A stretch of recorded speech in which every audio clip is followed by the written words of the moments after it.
بسم اللہ الرحمن الرحیم 14 ستمبر 2025۔ ٹائٹل ہے یہ سنت یوسفی نہیں۔ قرآن میں سابق اہل کتاب کی جن عادتوں کا ذکر ہے ان میں سے ایک یہ ہے، ان کا ایک گروہ یعنی علماء و قائدین کتاب میں زبان کو موڑتا ہے تاکہ تم ان کی کہی ہوئی بات کو خدا کی بات جانو، حالانکہ وہ خدا کی کتاب سے نہیں۔ وہ کہتے ہیں کہ یہ اللہ کی جانب سے ہے، حالانکہ وہ اللہ کی جانب سے نہیں۔ وہ اللہ پر جھوٹ گھڑتے ہیں، حالانکہ وہ خوب جانتے ہیں۔ آل عمران 78۔ زبان کو مروڑ کر بات کرنا، لیے لسان یعنی سے کچھ لوگ یہ مراد لیتے ہیں کہ زبان کی گردش سے الفاظ کو بدل دیا جائے۔ جزوی طور پر یہ مفہوم بھی اس میں شامل ہے، مگر اس کا اصل مفہوم تحریف معنوی ہے۔ لوّا لسانہ بکذا کنایۃً عن الکذب وتخرص الحدیث، راغب۔ مثلاً اپنے کسی غلط عمل کے ساتھ کتاب اللہ میں لفظی اشتراک ڈھونڈ کر یہ کہنا کہ یہ عمل فلاں حکم الہی کے مطابق ہے یا اس سے دیا گیا ہے۔ شیخ محمد عبدہ مصری نے کہا ہے کہ یہ بھی لیے لسان کی ایک مثال ہے کہ اپنے مخاطبین کو سمجھانے کے لیے مجازی طور پر خدا اور بندے کے لیے اب اور ابن یعنی باپ اور بیٹے کے الفاظ استعمال کیے۔ بات کو مسیحی علماء نے اس کو حقیقی طور پر لے لیا اور اس لفظی مشابہت سے فائدہ اٹھا کر گمراہی کی پوری عمارت کھڑی کر دی۔ توحید کی دعوت سے شرک کا عقیدہ نکال لیا۔ کتاب میں زبان کو موڑنے کا مطلب کتاب کے الفاظ کو موڑنا ہے۔ یہ کہنا صحیح ہوگا کہ لیے لسان سے مراد تقریباً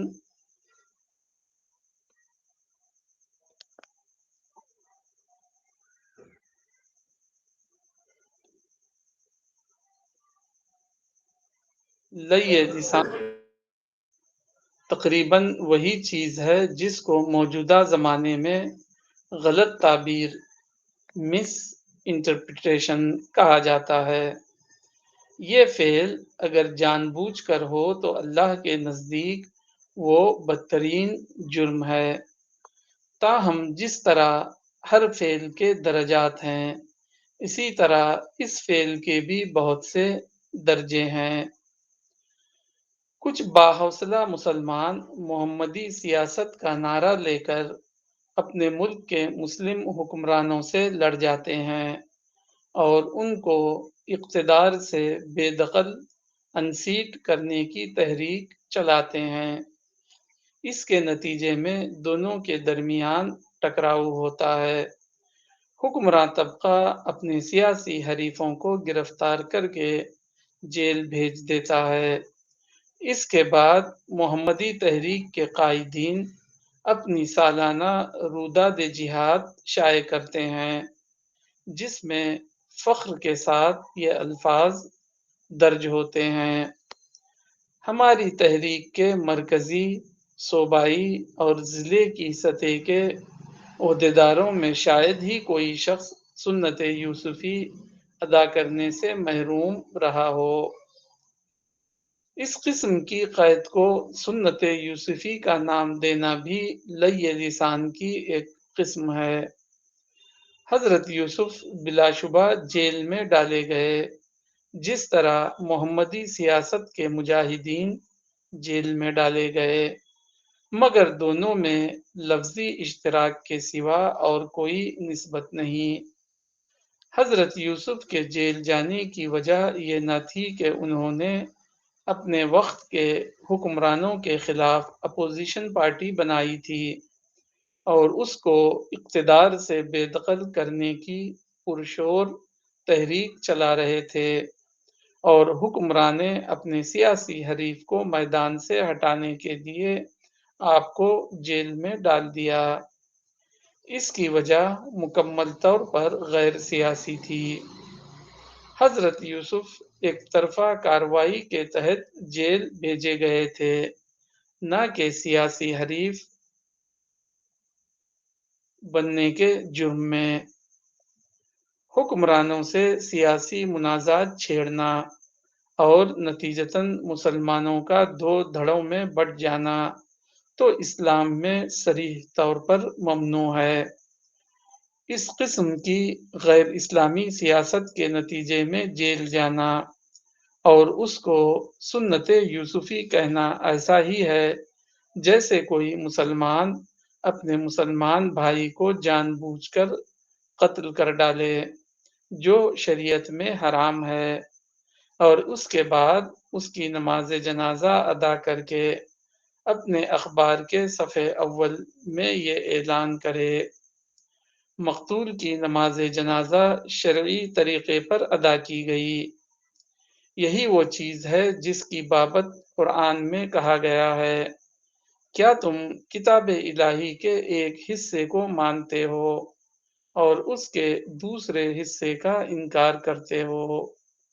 مسلمانوں میں سیاسی دھڑا بندی پیدا کرنا جو پیغمبرانہ شریعت کے خلاف ہے، اور جب طاقتور فریق اپنے مخالف فریق کو گرفتار کر کے جیل میں ڈال دے تو اس کو اپنے لیے پیغمبرانہ سنت قرار دینا، یہ طریقہ خدا کے غضب کو بھڑکانے والا ہے، نہ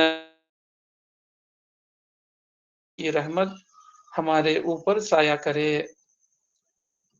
آرٹیکل فنش۔ جولائی 1978 الرسالہ۔ اس یہ بہت ہی امپورٹینٹ آرٹیکل ہے آج کے لحاظ سے۔ اس سے مجھے جو لرننگ مل رہی ہے کہ یہ چیز اصل میں دور زوال کو بتاتی ہے۔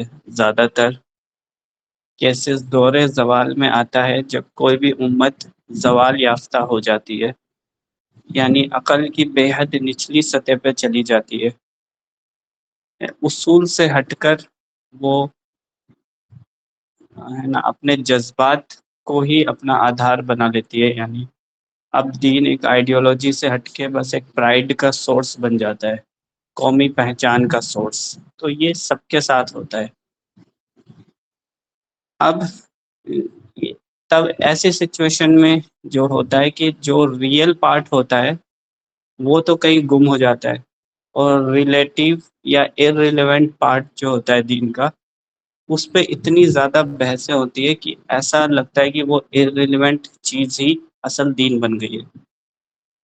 جیسے کہ اگر کسی کو پیاس لگے تو اس کی پیاس بجھانے کی اصل چیز پانی ہے، لیکن کوئی آدمی اس پر بحث کرے کہ مجھے اسٹیل کے گلاس میں چاہیے یا کانچ کے گلاس میں چاہیے، تو وہ ہو گیا ریلیونٹ، یعنی وہ اصل کو چھوڑ کے غیر اصل پر بحث کر رہا ہے۔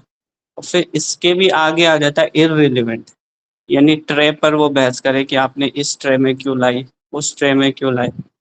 تو جب ایسی اسٹیج آ جاتی ہے جب لوگ اصل سے دور ہو کر ریلیونٹ سے بھی دور ہو جاتے ہیں اور ارریلیونٹ پہ بحثیں ہوتی ہے، تو لوگ دین کا جو شعور ہے وہ چلا جاتا ہے۔ ایسی سچویشن میں اب جب دین کا شعور تو چلا گیا ہے امت سے، کیونکہ ارریلیونٹ اتنا بحثیں ہوئی ہیں، تو ایسی سچویشن میں انسان دین سے بھی جڑا رہتا ہے، ایسا نہیں ہے کہ دین چھوڑ دیتا ہے۔ تو اب دین اس کا پرائیڈ کا سورس بن گیا ہے، یا پھر پہچان کا سورس بن گیا ہے، اپنی بھاوناؤں کا سورس بن گیا ہے نا، کہ ہم کو گورو حاصل کرنا ہے، پرائیڈ کرنا ہے، صرف جذباتی طور سے وہ جڑ جاتا ہے۔ تو ایسے سچویشن میں انسان کا جو جنون ہے وہی ایمان بن جاتا ہے، اور اس کے جو جذبات ہیں وہ آٹومیٹکلی مقدس ہو جاتے ہیں، کیونکہ وہ اپنے آپ کو مان رہے ہوتے ہیں کہ ہم ہی خدائی مذہب ہے، تو ہمارے جو اسکالرس کے جذبات ہیں وہی کیا ہے، مقدس ہے، اور اپنی چاہت ہی اسلام کا دین کا گول بن جاتا ہے۔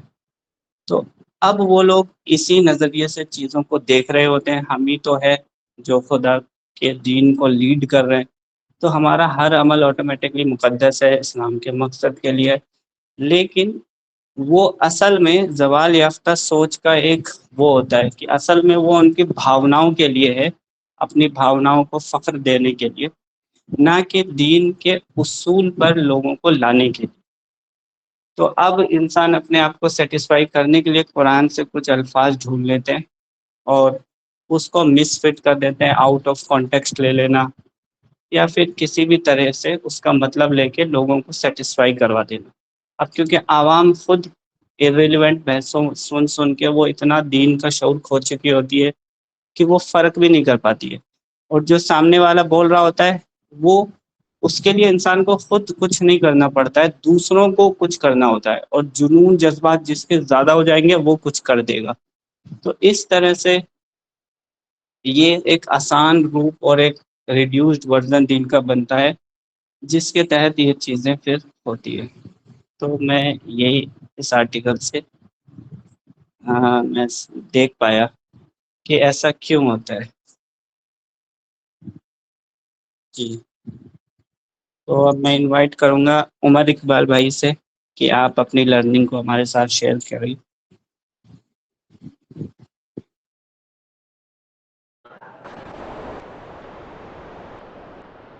جی السلام علیکم۔ یہ رسالہ کا یہ آرٹیکل جو ہے 1978 میں لکھا گیا اور پبلش ہوا۔ میرے خیال سے یہ وہ زمانہ تھا جب ہندوستان میں پولیٹیکل اسٹیبلائزیشن نہیں تھا، اور مسلمان بھی اس طرف جا رہے تھے، اپوزیشن بننے کی کوشش کر رہے تھے اور جیلوں کو بھر رہے تھے، اور کچھ حضرات اس کو جسٹیفائی کر رہے تھے، توڑ مروڑ کر اس طرح سے پیش کر رہے تھے کہ یہ جس طرح سے یوسف علیہ السلام جیل میں گئے اور ان کا جانا حق تھا اور وہ حق کے لیے گئے، تو تم لوگ بھی حق کے لیے جیل میں چلے جاؤ، یہ کوئی بری بات نہیں۔ جس طرح سے مولانا کہتے ہیں کہ یہ ایک قسم کا لئی لسانی ہے، اور یہ ایک لئی لسانی کی ایک مثال ہے، تو میرے خیال سے یہ ایک وہی چیز ہے جس کی طرف مولانا اشارہ کر رہے ہیں کہ لوگوں کو بس بھڑکایا جا رہا ہے، غلط طرح سے ان کو توڑ مڑوڑ کر پیش کر کے، اور پھر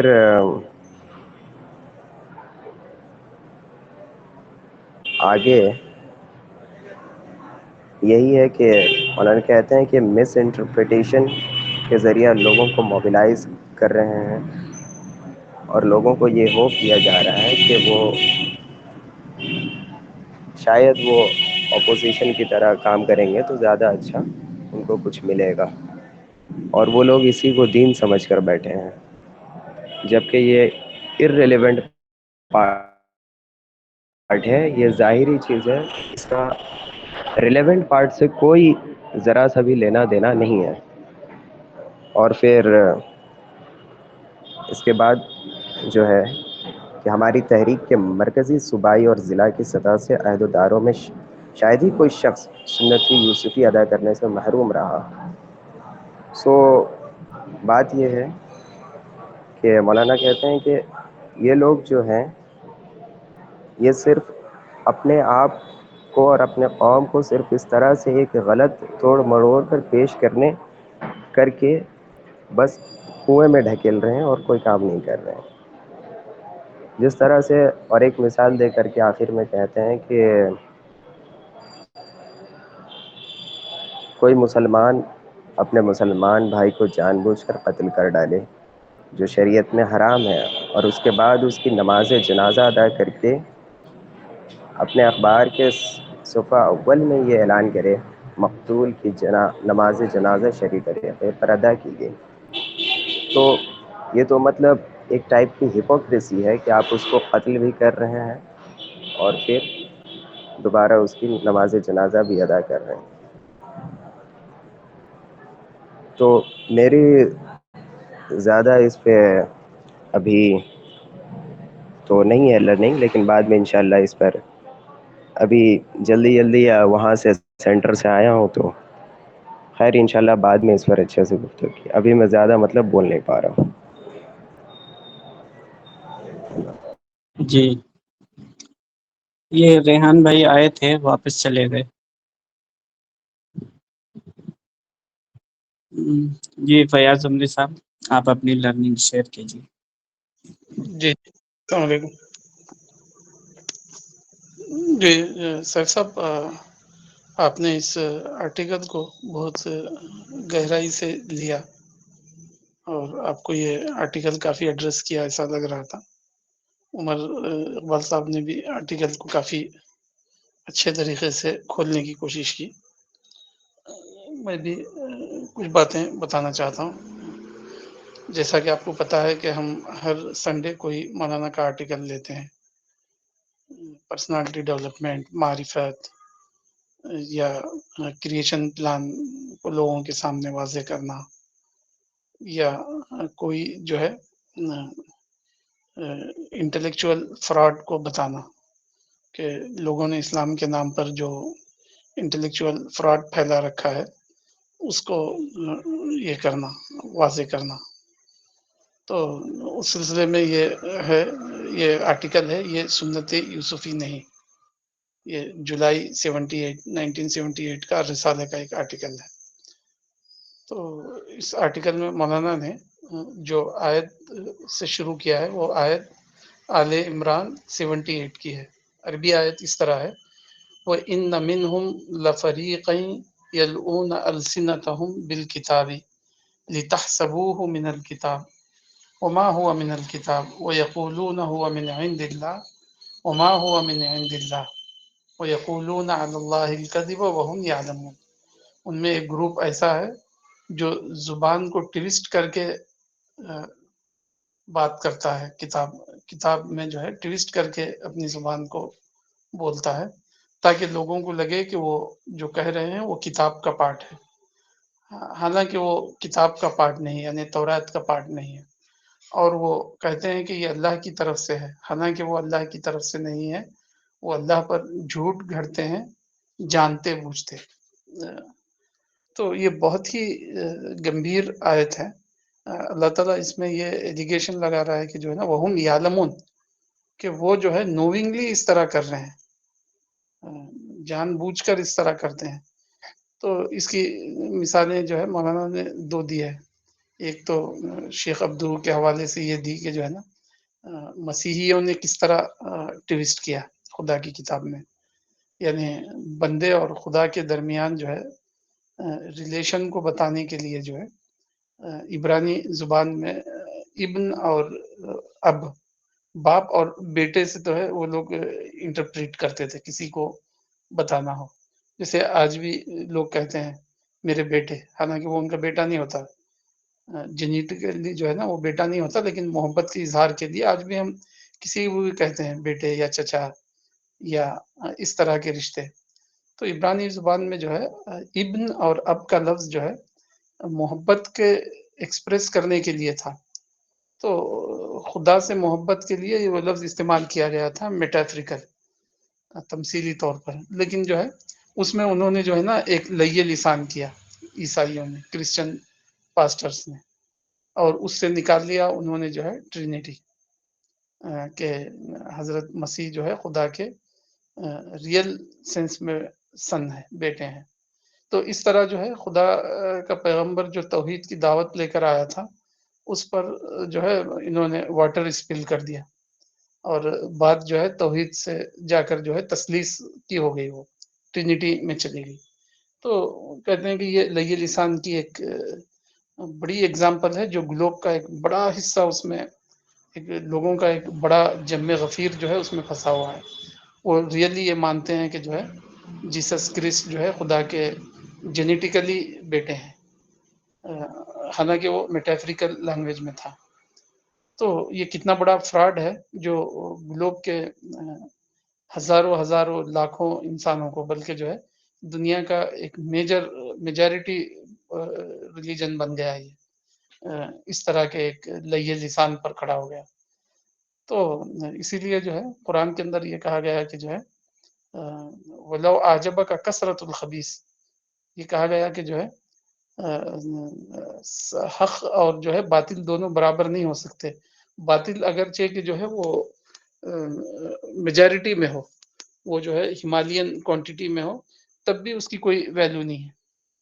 تو معلوم یہ ہوا کہ جو ہے غلط فکرہ جو ہے لوگوں میں اگر پھیل گیا ہے تو اس کا مطلب یہ نہیں ہے کہ میجارٹی ایک چیز کو مانتی ہے تو وہ بات صحیح ہو سکتا ہے وہ سب جو ہے فراڈ کا شکار ہو گئے ہوں، وہ جو ہے ٹریپ میں آ گئے ہوں۔ تو یہی معاملہ ہے۔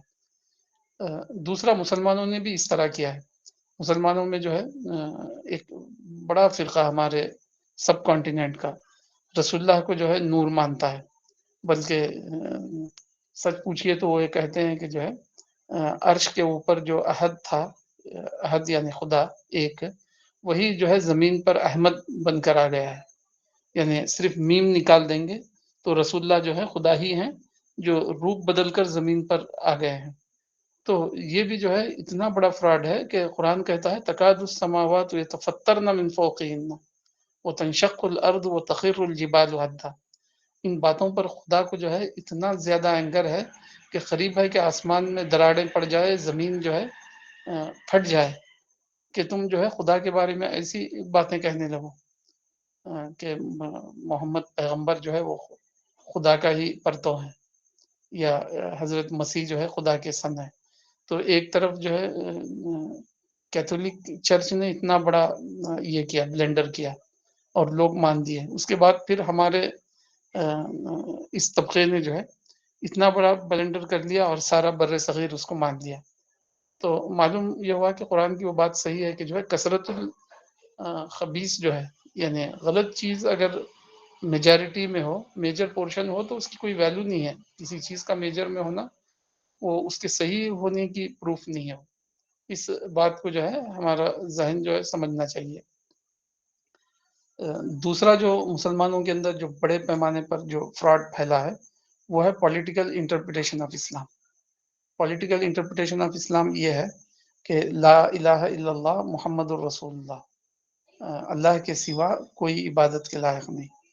تو لوگوں نے جو ہے اس کو بنا دیا اللہ کے سوا کسی کو حکومت کرنے کا حق نہیں ہے۔ تو گویا کہ اب ایمان کا مطلب یہ ہوا کہ دنیا میں جس کسی کی آپ حکومت دیکھیں اس کو انسیٹ کرنے کا کام کریں۔ گویا کہ اب توحید یا اہل توحید کا کام یہ ہے کہ وہ زمین پر ایمان کا ان کا پہلی شرط یہ ہے کہ وہ جہاں کہیں دیکھے غیر اسلامی حکمران کو اس کی سیٹ سے ہٹائیں۔ تو اب جب آپ اس طرح کے کام کریں گے تو جو اتھارٹی میں ہوگا اس کے پاس تو پاور زیادہ ہی ہوتا ہے، وہ آپ کو ماریں گے، جیلوں میں ڈالیں گے، آپ کا ایجوکیشنل جو سفر جاری ہے، جرنی جو جاری ہے، وہاں سے آپ کو اٹھا لیا جائے گا ان کیمپسز میں۔ تو ایسا ہمارے ملک میں ہوا کہ لوگ میڈیکل کر رہے تھے، انجینئرنگ کر رہے تھے، جا کر ہمارے یہ جھوٹے ٹویسٹنگ لینگویج بولنے والے گائیڈ جو ہے ان کیمپس میں گئے، وہاں پر اسٹوڈنٹ ونگ بنایا انہوں نے، اور لوگوں کے ذہنوں میں اس طرح کی باتیں ڈالی کہ تم کو جو ہے طاغوت کے خلاف لڑنا ہے، یہ جو موجودہ جو ڈیموکریسی اور سیکولر اسٹیٹ جو ہیں یہ شیطانی اسٹیٹس ہیں، ان کے خلاف تم کو اسٹرگل کرنی ہے۔ تو لوگوں نے سمجھا کہ یہ بات صحیح ہے۔ پھر بعد میں جب پولیس کی ریڈ ہوئی اور مار پڑی تو اصل جنہوں نے بھڑکایا تھا وہ تو بھاگ گئے، بیچارے معصوم اسٹوڈنٹ اس میں پھنس گئے، اور فی الوقت ملک کے جیلوں میں جو ہے ایسے کئی اسٹوڈنٹ ہیں جو اچھے خاصے تھے، ان کا اس فکر سے کوئی دلچسپی نہیں تھی لیکن ونگ بنا بنا کر اسٹوڈنٹ کی ان کا دماغ خراب کیا گیا. آج ان کا حال یہ ہے کہ کئی سالوں سے پڑھے ہوئے ہیں، کوئی انجینئرنگ کے دوسرے سیمسٹر میں اٹھا لیا گیا، کوئی میڈیکل میں جو ہے تیسرے سیمسٹر میں اٹھا لیا گیا، اس طرح پڑھے ہوئے ہیں. اب جو ہے ان کا خاندان جو ہے ادھر ادھر ہیلپ اور ڈونیشن مانگتا ہے کہ جو ہے کورٹ کی پیشی آئی ہے، سپریم کورٹ جانا ہے، ہائی کورٹ جانا ہے، اور جو ہے پیشی لڑنا ہے. اب کوئی ان کو کرنے والا نہیں. کچھ آرگنائزیشنز جو ہے ان کی مدد کرتی ہے، لیکن وہ مدد یہ ایسے کرتی ہے کہ وہی بھڑکاتی ہے پہلے، اور پھر جب وہ جیلوں میں پہنچتے ہیں تو ان کے نام پر وہ ڈونیشن مانگتے ہیں مسجدوں میں.